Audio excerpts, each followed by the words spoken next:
Hey, can I ask you, how do you do with change?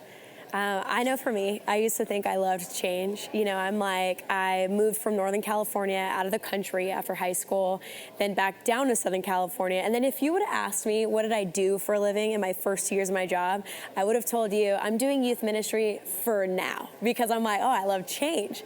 But then nothing has tested my love for change more than something like paper straws, or even having to bring your own bags to a grocery store. Like, that's not the BYOB I want to be invited to. I just realized that change is actually a lot harder.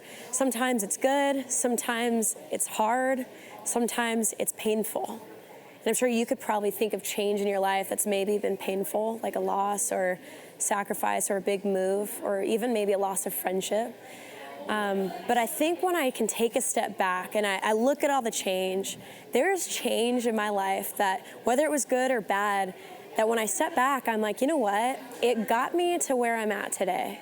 And I think this is so huge, especially if you're a follower of Jesus here. But even if you're not, this is huge for you too, because Jesus has something to say about this. In Matthew chapter 9, he's talking to John's disciples and religious people that should have known, and they were living a good way.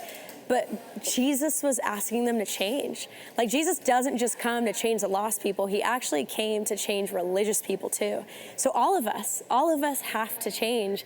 And the process for change isn't just like, yeah, I'm just gonna be cool and maybe do a little this, a little bit of that. No, Jesus is saying, hey, that old way, the old wineskins that you have, they serve their purpose. They were good at one point. It's not all bad. Sometimes they were good. But I have something different. I have something new. And you're striving, you're earning, you're trying to prove yourself. It's not gonna fit into this new thing that I have. And so I wanna ask you, whether you do well with change or not, what is maybe the new thing, new hope, new freedom, new opportunity, new perspective, new passion that Jesus maybe has for you that's just on the other side of change? And I want to invite you to just let that go. Let that go, because what Scripture tells us is God often sees things that we can't see.